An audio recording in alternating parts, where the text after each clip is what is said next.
الحمد لله نحمده ونستعينه ونستغفره ونؤمن به ونتوكل عليه ونعوذ بالله من شرور أنفسنا ومن سيئات أعمالنا من يهده الله فلا مضل له ومن يضلله فلا هادي له ونشهد أن لا إله إلا الله وحده لا شريك له ونشهد أن سيدنا ونبينا وشفيعنا وحبيبنا ومولانا محمدا عبده ورسوله صلى الله تعالى عليه وآله وصحابه أجمعين وبارك وسلم. أما بعد فأعوذ بالله من الشيطان الرجيم. بسم الله الرحمن الرحيم.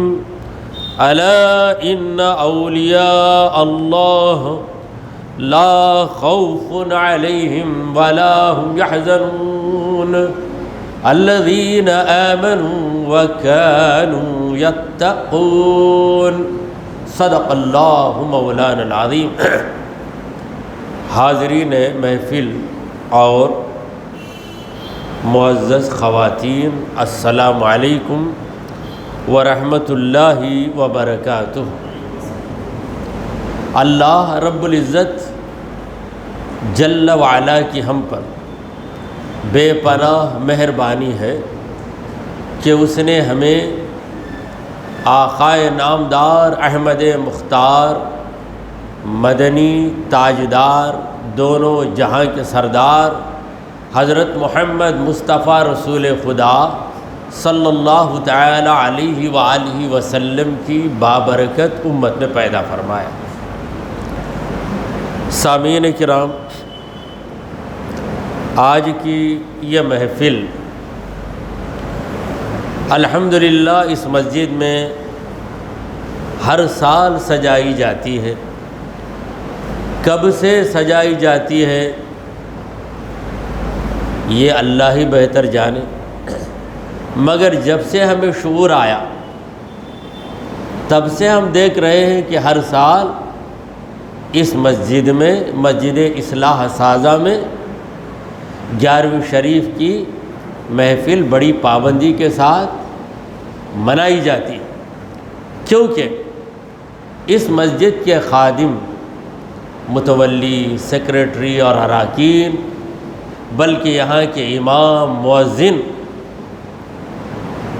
یہ سب کے سب غوث پاک کے ماننے والے ہیں، چاہنے والے ہیں.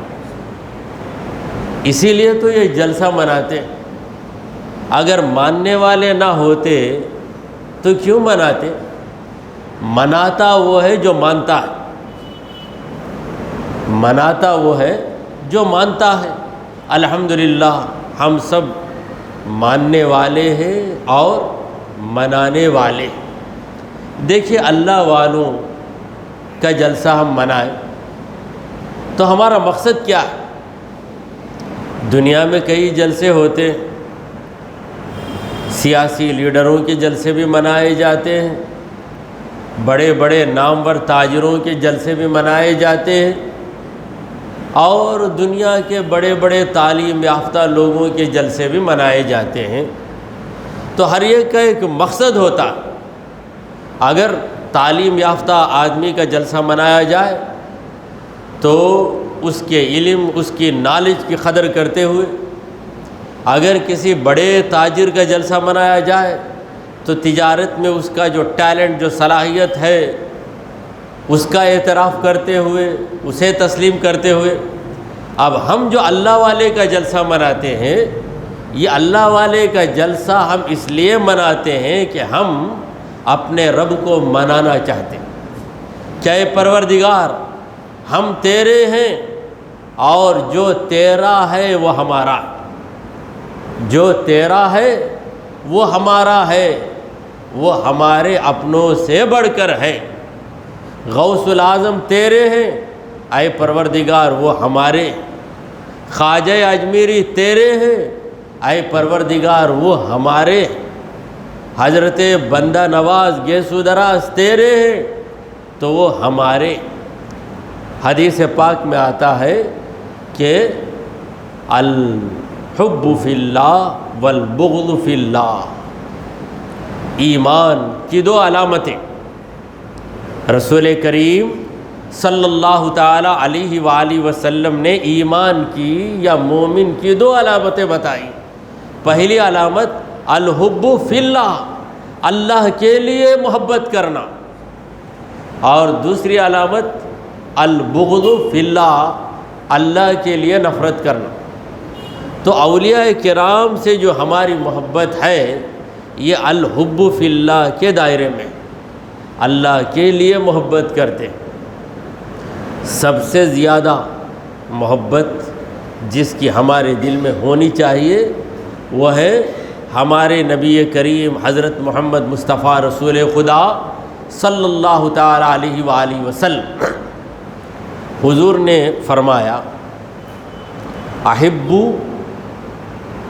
اللہ، احب اللہ لما یغذوکم، اللہ سے محبت کرو اس لیے کہ وہ تمہیں غذا دیتا ہے۔ یہ حدیث کہاں ہے؟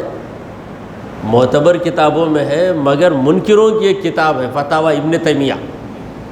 ابن تیمیہ منکروں کے شیخ الاسلام، اور ہم ابن تیمیہ کے علم کی قدر کرتے ہیں اور ان کے عقائد سے ہمیں اختلاف ہے، ان کے علم کی قدر کرتے ہیں۔ تو ابن تیمیہ کی کتاب ہے فتاوی ابن تیمیہ، اس میں یہ حدیث پائی جاتی۔ تو رسول کریم صلی اللہ علیہ وسلم نے فرمایا کہ احب اللہ لما یغذوکم، اللہ سے محبت کرو اس لیے کہ وہ تمہیں غذا دیتا ہے۔ تم روٹی کھاتے ہو، کون روٹی دیا؟ تم چاول کھاتے ہو، کون چاول دیا؟ تم پھل کھاتے ہو، کون پھل دیا تم کو؟ تم طرح طرح کی ترکاریاں کھاتے ہو، کون تم کو ترکاری دیا؟ اللہ دیا۔ تو اللہ تمہیں کھلاتا ہے، پلاتا ہے، تمہارا پیٹ بھرتا ہے، اس لیے اللہ سے محبت کرو۔ وَأَحِبُّونِي، اور مجھ سے محبت کرو، للہ، اللہ کے لیے۔ اگر ڈائریکٹ اللہ سے محبت کرتے ہو تو مطلبی محبت دے رہا ہے اس لیے محبت کرتے ہیں۔ تو بغیر کسی غرض کے، بغیر کسی مقصد کے محبت ہے تو وہ محمد الرسول اللہ صلی اللہ علیہ وسلم سے محبت ہے۔ خود حضور پرنور سید عالم صلی اللہ علیہ وسلم نے فرمایا کہ احبونی للہ، اللہ کے لیے مجھ سے محبت کرو، میں اللہ کا محبوب ہوں، میں اللہ کا پیارا ہوں، میں اللہ کا چہیتا ہوں، اس لیے محبت کرو۔ پھر حضور کے بعد انبیاء کرام، تمام نبیوں سے ہمیں محبت ہے، اور ہمارا دین ہی محبت والا دین ہے، نفرتوں والا دین نہیں ہے۔ اللہ سے محبت، اللہ والوں سے محبت۔ دیکھیے دنیا کا قاعدہ ہے کہ آپ جس کے دوست ہیں، آپ جس کے دوست ہیں اس کا دوست بھی آپ کا دوست ہوگا، یہ دنیا کا قاعدہ ہے۔ تو اللہ سے آپ کو محبت ہے تو ہر اس بندے سے آپ محبت کریں گے جس کو اللہ نے اپنا محبوب بنا لیا، جو اللہ کا دوست بن گیا، اللہ کا ولی بن گیا۔ تو نبیوں سے ہمیں محبت ہے، موسیٰ علیہ السلام سے ہم محبت کرتے ہیں۔ اگر کوئی پوچھے کہ موسیٰ علیہ السلام نے تمہیں کیا دیا تو ہم جواباً یہ عرض کریں گے کہ انہوں نے دیا یا نہ دیا یہ بعد کی بات، وہ ہمارے رب کے پیارے ہیں۔ حالانکہ موسیٰ علیہ السلام نے ہمیں بہت بڑا کنسیشن دیا ہے، کنسیشن یعنی بہت بڑی آسانی دے دی ہے، سہولت دی ہے۔ وہ کیا سہولت؟ اللہ تبارک و تعالیٰ نے معراج کی رات ہم لوگوں پر 50 نمازوں کو فرض کیا، 50 نمازوں کو۔ حضور اکرم صلی اللہ علیہ وسلم اللہ کے پاس گئے معراج کی رات ملاقات کے لیے، اللہ سے ملاقات کر کے واپس آئے تو موسیٰ علیہ السلام نے پوچھا کہاں تھے موسیٰ علیہ السلام؟ 6 آسمان پر تھے، 7ویں آسمان پر ابراہیم علیہ السلام تھے۔ چھٹے آسمان پر کون تھے؟ موسیٰ علیہ السلام. ادھر ہی راستے میں روک لیے. کہا اے اللہ کے محبوب، اللہ نے آپ کی امت پہ کیا فرض کیا ہے؟ ماذا فرض ربک علی امتک، آپ کی امت پہ آپ کے رب نے کیا فرض کیا؟ تو رسول کریم صلی اللہ علیہ وسلم نے فرمایا کہ فرض ربی علی امتی 50 صلاۃ، میرے رب نے میری امت پر 50 نمازوں کو فرض کر دیا. یہ سن کر موسیٰ علیہ السلام نے کہا کہ فَإِنَّ أُمَّتَكَ لَا تُطِيقُ، اے خدا کے پیارے، اے پیارے مصطفیٰ، آپ کی امت کے اندر اتنی طاقت ہی نہیں ہے کہ وہ 50 نمازیں ادا کرے. فقد خبر تو بنی اسرائیل، بنو اسرائیل کو میں آزما چکا ہوں. قوم بنی اسرائیل پر 2 نمازیں فرض تھیں، وہ پابندی سے نہیں پڑھتے. اب آپ کی امت 50 نمازیں کیسے پڑھے گی؟ فارجع الی ربک وسلہ التخفیف، رب کے پاس دوبارہ جائیں، اتنا کرم کیجئے امت پر کہ دوبارہ رب کے پاس جائیے اور کنسیشن پوچھیے. تخفیف، کنسیشن یعنی کچھ کمی. اے اللہ نمازوں کی تعداد کو گھٹا دے. تو رسول کریم صلی اللہ علیہ وسلم تو اپنی امت پہ پہلے ہی سے مہربان ہیں، خود ہی مہربان ہیں. اب کوئی توجہ دلا دے. موسیٰ علیہ السلام نے توجہ دلائی کہ یا رسول اللہ، آپ کی امت میں اتنی طاقت کہاں ہے کہ وہ ایک دن 24 گھنٹوں میں 50 نمازیں. اب 24 گھنٹوں میں 5 نمازیں پڑھنا دشوار ہے، 24 گھنٹوں میں 50 نمازیں کیسے پڑھے گی آپ کی امت؟ تو رسول کریم صلی اللہ علیہ وسلم نے غور کیا کہ موسیٰ علیہ السلام کی بات میں معقولیت ہے، یعنی ان کی بات میننگ فل ہے، صحیح بات ہے.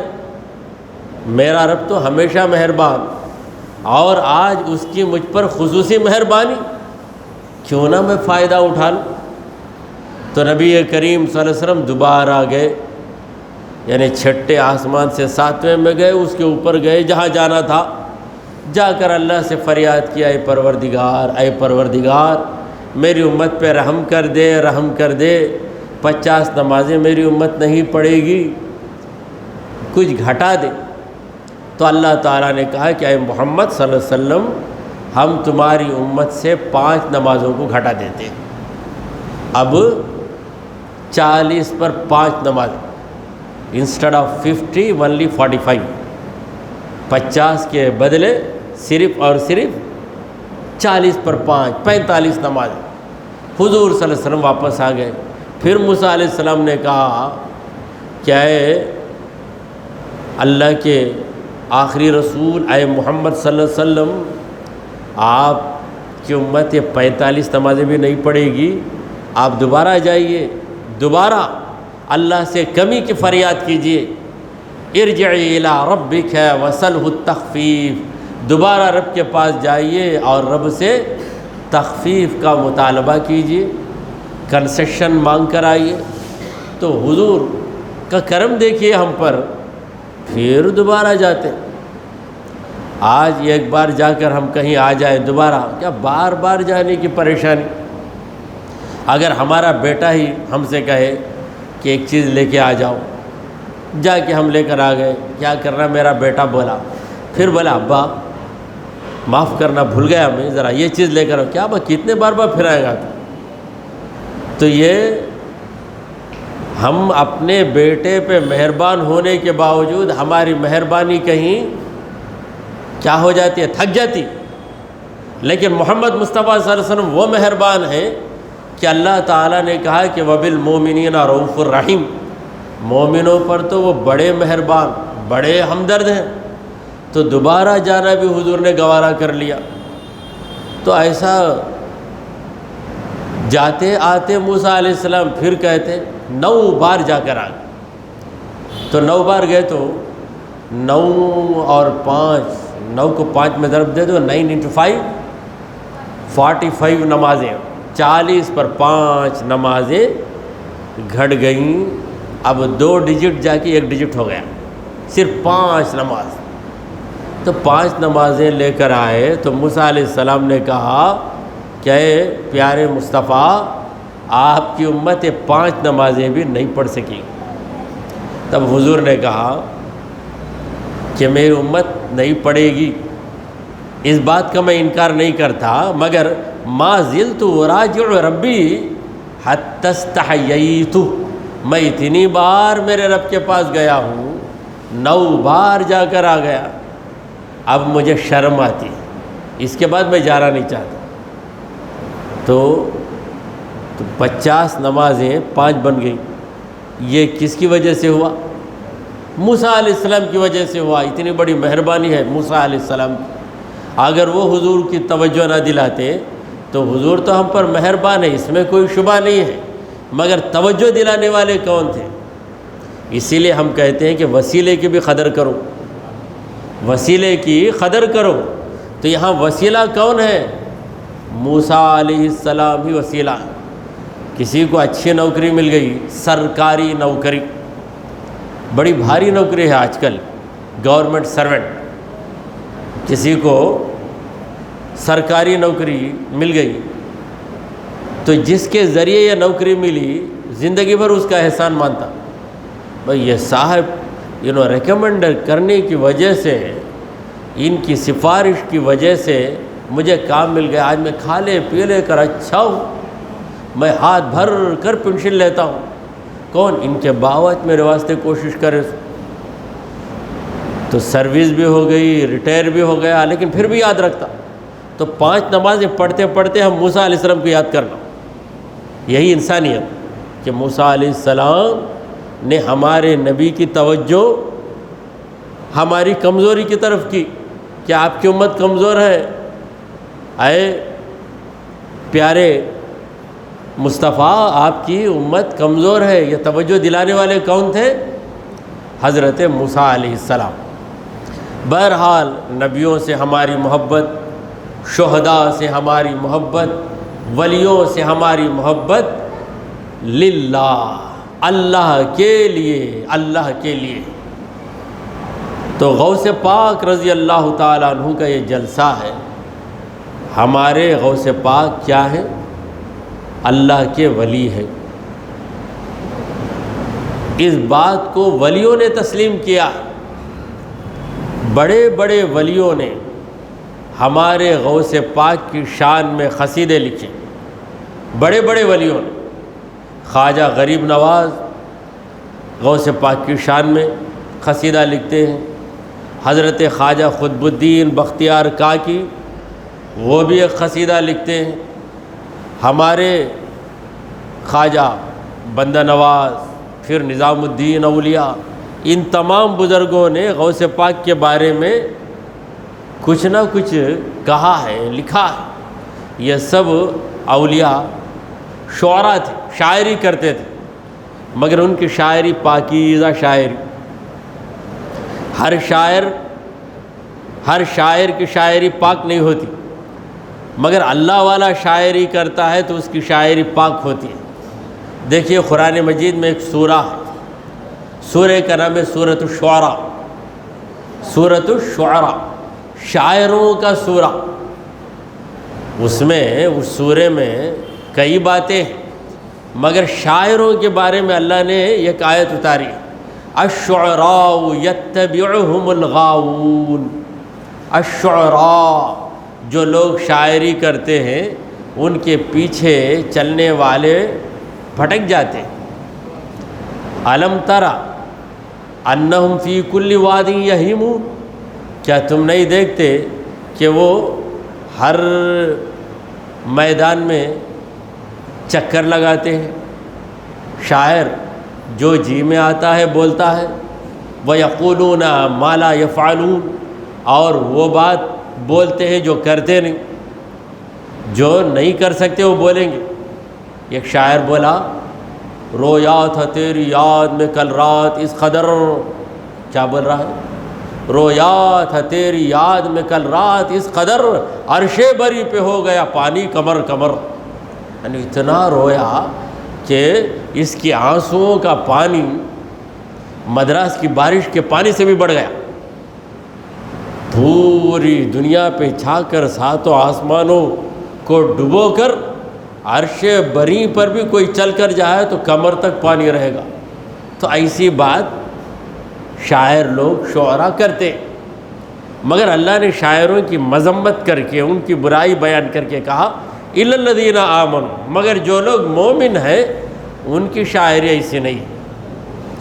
تو ہمارے شاعروں یعنی اسلامی شاعر یا انہیں دینی شاعر کہیے یا نبوی شاعر کہیے، پہلے شاعر ہیں حضرت حسان بن ثابت رضی اللہ تعالیٰ عنہ، جنہوں نے رسول کریم صلی اللہ علیہ وسلم کی تعریف و توصیف میں شاعری کی۔ تو اس کے بعد شاعری کا سلسلہ جاری ہے۔ الحمدللہ میرے پیر و مرشد بھی شاعر ہیں، میرے استاد محترم بھی شاعر ہیں، اور ان بزرگوں کے طفیل میں بھی شاعری کر لیتا ہوں۔ تو غوث پاک کی جب بات آئی تو غوث پاک کی شان میں آپ نے ابھی منقبت سنی، جس میں میں نے عرض کیا ہے سرور اولیاء میرے غوث الورا، سب کے مشکل کشا میرے غوث الورا، ساری دنیا میں ہے قادری سلسلہ، سب کے ہے رہنما میرے غوث الورا، خلف حسنین ہیں فاطمی آل ہیں نسل شیر خدا میرے غوث الورا، تیری کشتی نہ ڈوبے نیازی کبھی اس کے ہے نا خدا میرے غوث الورا۔ تو حضرات محترم میں عرض کر رہا تھا کہ ہمارے غوث پاک رضی اللہ تعالیٰ عنہ ایسے بلند پایا ولی ہے کہ ولیوں نے آپ کی تعریف کی ہے اور ولیوں نے آپ کو تسلیم کیا ہے۔ اب اس موقع پر ہم یہ دیکھیں کہ ولیوں کے بارے میں اللہ تبارک و تعالی نے کیا کہا۔ ولیوں کے بارے میں ہمارے پروردگار نے کیا کہا۔ سورہ یونس کی وہ آیتیں جو اکثر ان مجلسوں میں پڑھی جاتی ہیں، 11ویں کی محفل رہے یا چھٹی کی محفل رہے یا کسی بھی ولی کے عرس کی محفل رہے، مقرر اس آیت کو پڑھ لیتا ہے، کیونکہ اس آیت میں اللہ تبارک و تعالی نے اپنے ولیوں کا ذکر کیا ہے۔ تو ولی کی کہانی رب کی زبانی، یہ بڑی معتبر کہانی ہے۔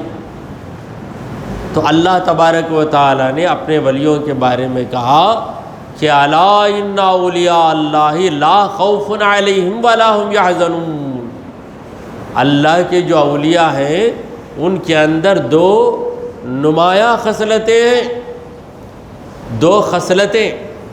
پہلی خصلت انہیں ڈر نہیں ہوتا اور دوسری خصلت انہیں غم نہیں ہوتا۔ ڈر غم یہ ہر انسان کے ساتھ لگا ہوا ہے۔ ڈرتا ہے مستقبل کے بارے میں، غم کرتا ہے ماضی کے واقعات پر، جو گزر گیا اس پہ غم، ایسا ہو گیا نا، ایسا ہو گیا نا، ایسا ہو گیا نا۔ جو آنے والا ہے کیسا ہوگا کیسا ہوگا کیسا ہوگا، ڈر۔ تو دو زمانے، یہ جو حال ہے، حال کا مطلب یہ مسجد کا حال نہیں، جو پریزنٹ ٹینس کو اردو میں حال کہتے، پاسٹ ٹینس کو ماضی کہتے اور فیوچر ٹینس کو مستقبل کہتے۔ ایک شاعر نے کہا ماضی و حال اور مستقبل، ماضی و حال اور مستقبل ہر زمانہ میرے محمد کا ہے صلی اللہ علیہ وسلم۔ تو ماضی کے بارے میں یعنی جو عمر ہماری گزر گئی، اس کو یاد کر کر کے لوگ، دنیا کے لوگ غم کرتے، ایسا ہو گیا نا، ایسا ہو گیا، میرے بچے کو میں وہاں بھیج دیتا تو اچھا تھا، یہ پڑھاتا تو اچھا تھا، کیا کر دیا میں اسے، میں ڈاکٹر بناتا تو اچھا تھا، ڈاکٹروں کے پاس سب ہمیشہ رش رہتا، اچھا کلیکشن ہوتا، میں اسے انجینئر بنا دیا، کچھ فائدہ نہیں، کون گھر بناتے۔ یہ غم کرتے دنیا والے، اور مستقبل کے بارے میں کیا ہوگا، کیسا ہوگا۔ اب یہ دونوں مصیبتیں اللہ والوں کو نہیں، کیونکہ ان کا ایمان مضبوط ہے، جو بھی ہوا رب کے ارادے سے ہوا، رب نے جو فیصلہ کیا اسی میں ہماری بھلائی ہے، اور آئندہ جو بھی ہوگا رب کے کرم سے ہوگا، لہذا آئندہ کی ہم کیوں فکر کریں۔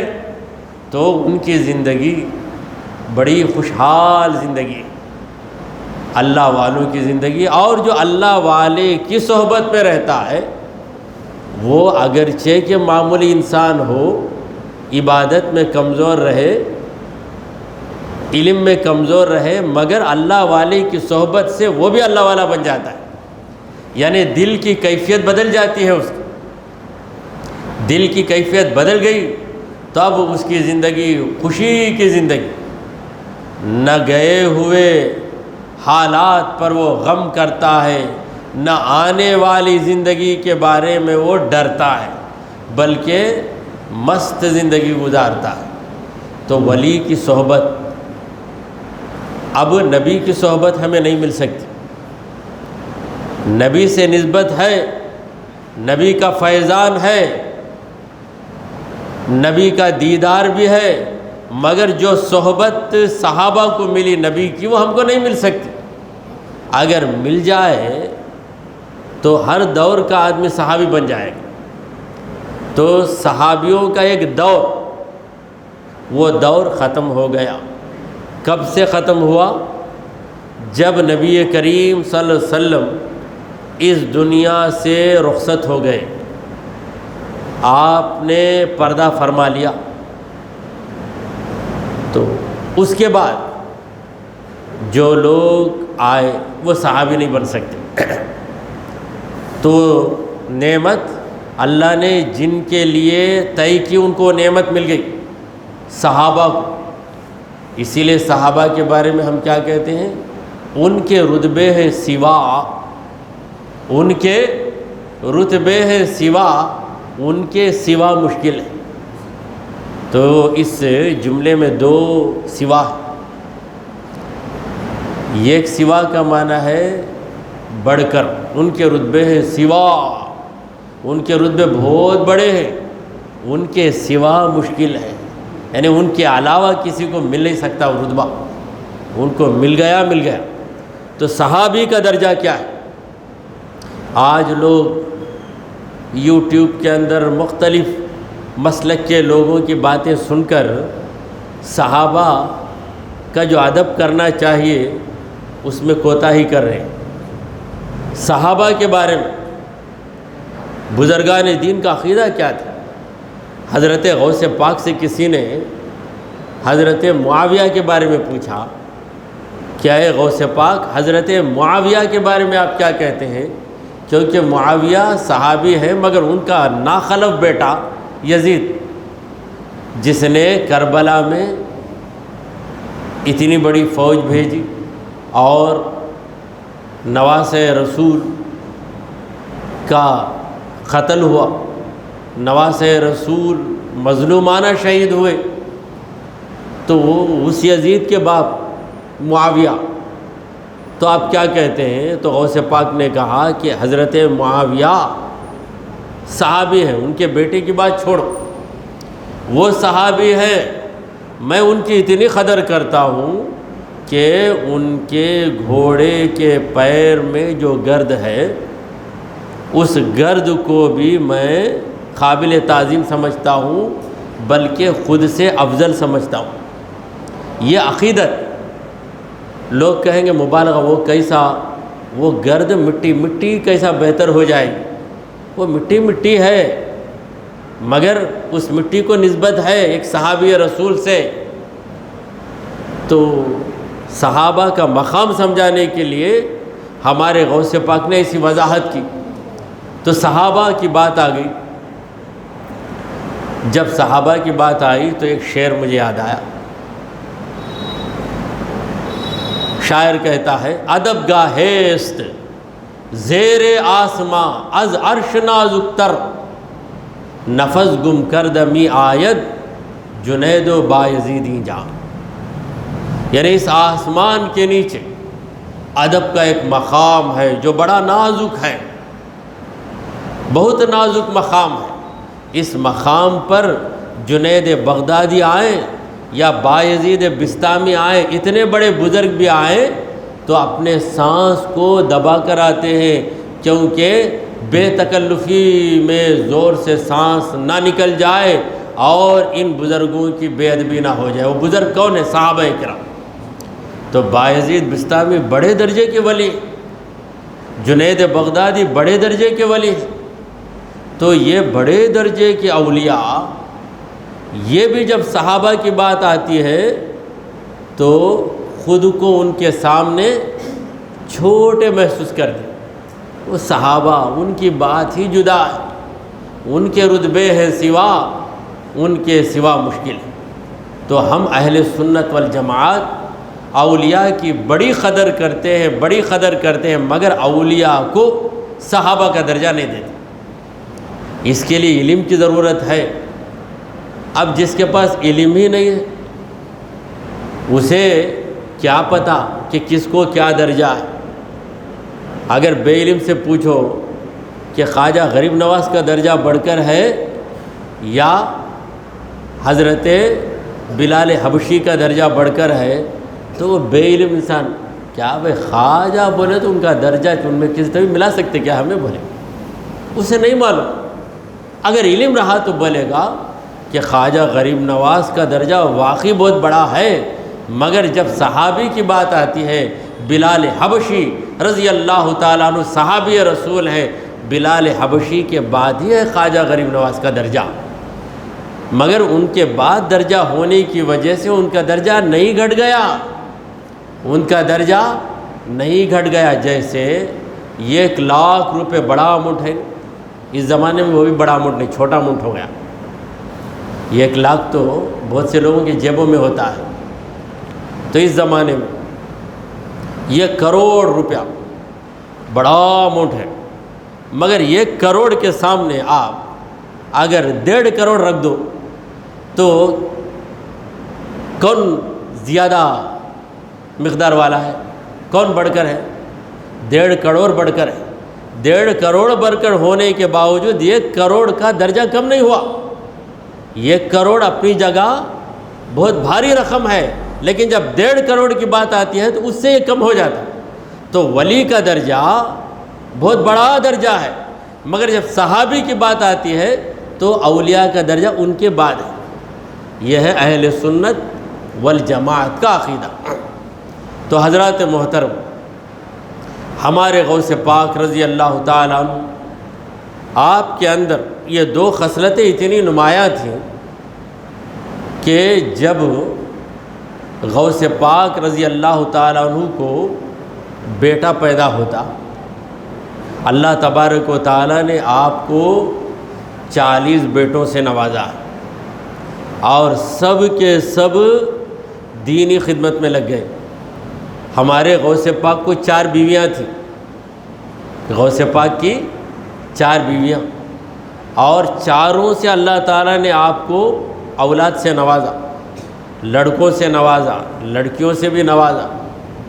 تو جتنے لڑکے آپ کے ہیں سب کے سب دنیا کے مختلف علاقوں میں دینی خدمت کے لیے پہنچ گئے، اور قادری سلسلہ آپ کے خلفاء سے بھی پہنچا ہے، آپ کے فرزندوں سے بھی پہنچا ہے، یہاں تک کہ پوری دنیا میں اب سلسلہ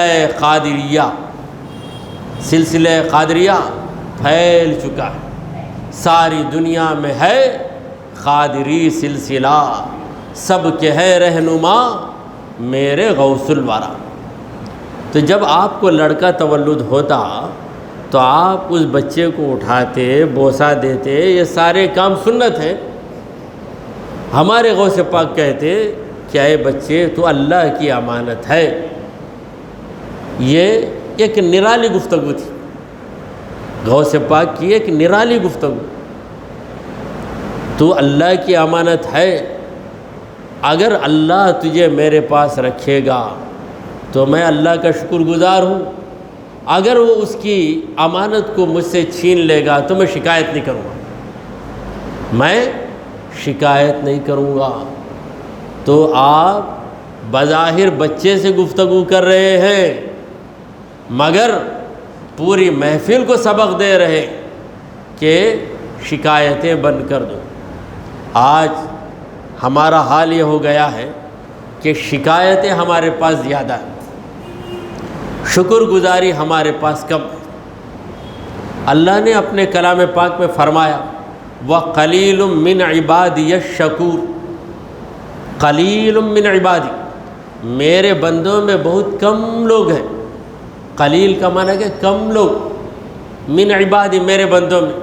اے پروردگار کون کم لوگ ہیں تیرے بندوں میں؟ کہا الشکور، شکر کرنے والے کم. تو اب آپ نتیجہ نکالیے، شکر کرنے والے کم ہیں کا مطلب کیا ہے؟ ناشکری کرنے والے زیادہ ہیں. جیسے اب میں کہوں کہ اس محفل میں عربی جاننے والے کم ہیں تو مطلب کیا ہوا؟ عربی نہیں جاننے والے زیادہ، یہی مطلب نکلتا ہے. اسے کہتے ہیں مفہوم مخالف، یعنی مخالف پہلو کا مفہوم پیش کرنا. تو اللہ تعالیٰ نے کہا کہ وَقَلِيلٌ مِّنْ عِبَادِي الشَّكُورُ، میرے بندوں میں شکر کرنے والے کم، شکایت کرنے والے زیادہ. اب شکر کیسے کرنا، شکایت سے کیسے بچنا؟ کیونکہ ایک میں انرجی ہے اور ایک میں بیماری ہے. ایک میں قوت آتی ہے تو وہ چیز کو ہم اپنائیں، اور جس چیز سے کمزوری آتی ہے اس چیز سے ہم پرہیز کریں گے. اب شکر کو اپنانا، شکایت سے دور رہنا، اس کا طریقہ کیا ہے؟ یہ سارے طریقے ہمارے بزرگوں نے بتائے. تو جو چیز تجھے ملی ہے اسے دیکھ. کیا کیا چیز ملی ہے؟ 2 آنکھ ملی ہے، دیکھ، شکر کر. 2 کان ملے ہیں، زبان ملی ہے، کھانے کے لیے غذا مل رہی ہے. ہمارے نبی کریم صلی اللہ علیہ وسلم نے فرمایا کہ جسے وقت پر کھانا مل جائے، اتنا کھانا کہ وہ کھا کر زندہ رہ سکتا ہے، ایک روٹی ہی صحیح اور ایک پیالہ پانی ہی صحیح مل گیا، اور بدن چھپانے کے لیے کپڑا مل گیا، اور بیٹھنے کے لیے جگہ مل گئی. تو حضور فرماتے ہیں وہ مالدار آدمی ہے. تینوں ضرورتیں اس کی پوری ہو گئی، روٹی، کپڑا، مکان، تینوں چیزیں مل گئی. اب تو کیوں غریب کہلائے گا؟ ارے کیسے اتنا مل گیا تو ہم کیسے مالدار؟ حضور نے کہا تو مالدار ہے. جیسے میں کہوں کہ آپ کوئی چیز خریدنے کے لیے جا رہے ہیں، اس کی قیمت ہے 100 روپیہ، آپ کی جیب میں 100 روپے ہیں، دوسرے کے جیب میں 500 ہیں، کسی کے جیب میں 1000 ہیں، کسی کے جیب میں 10,000 ہیں، مگر چیز ہے 100 روپے کی، تو چاروں یکساں ہیں. آپ بھی خرید سکتے ہیں، 500 کے نوٹ والا وہ بھی خرید سکتا ہے، 1000 کے نوٹ والا وہ بھی خرید سکتا ہے، کیونکہ بیچنے والا یہ نہیں پوچھتا کہ تیرے جیب میں کیا ہے، یہ پوچھے گا کہ تو کتنا دے سکتا ہے. اسی طرح کسی کے پاس زیادہ دولت ہو تو اتنا ہی کھائے گا جتنا اس کا پیٹ. مالدار کیا 40 روٹیاں کھا سکتا؟ وہی 1.5-2 روٹی کھانا. کیا مالدار 10-12 کپڑے پہن لے سکتا؟ وہی ایک کپڑا پہننا. اور وہ کتنی جگہ سوئے گا؟ جتنا اس کا جسم ہے. نہیں، میں بڑا مالدار ہوں، میں جو ہے بہت بڑے حال میں، یعنی 400 قدم لمبا رہنا، 400 قدم چوڑا، اس میں پھیل جاؤں گا. پھیل سکتا ہے کیا؟ جتنا اس کا جسم ہے اتنی جگہ ہی وہ سوئے گا. تو یہ جو میں مثال دیا ہوں کہ تمہارے پاس 1000 رہو یا 10,000 رہو، چیز کی جو قیمت ہے وہ اگر آپ کے پاس ہے تو آپ خریدنے کے قابل بن گئے، آپ خریدنے کے قابل بن گئے. اسی طرح آپ کے پاس دولت کم ہے یا زیادہ ہے، آپ کو کھانے کے لیے غذا مل رہی ہے، پہننے کے لیے کپڑا ملتا ہے، غذا سے طاقت بن گئی، کپڑے سے عزت مل گئی، اور بیٹھنے کے لیے جگہ مل گئی، تو آپ کو سکون مل گیا، اب اور کیا چاہیے؟ اس سے بڑھ کر اور کیا چاہیے؟ تو ہم جو چیز ہمیں حاصل ہے اس پر غور کریں۔ ہاتھ ہیں، انگلیاں، کتنی بڑی نعمت ہے انگلیاں۔ اگر یہ انگلیاں مل جائیں پانچوں، کوئی کھول ہی نہ سکے تو کیا حالت ہو جائے گی اس کی۔ تو ان نعمتوں پہ نظر کرو تو آپ کیا کریں گے؟ شکر ادا کریں گے۔ اور جو نہیں ہے، اسے بلڈنگ ملی مجھے نہیں ملی، وہ ڈاکٹر بن گیا میں نہیں بنا، اس کا کام ہو گیا میرا کام نہیں ہوا، وہ ماہانہ لاکھ روپے کماتا میں 10,000 روپے ہی کماتا ہوں۔ جو نہیں ملا ہے اس کے بارے میں سوچیں گے تو شکایت شکایت شکایت ہی رہے۔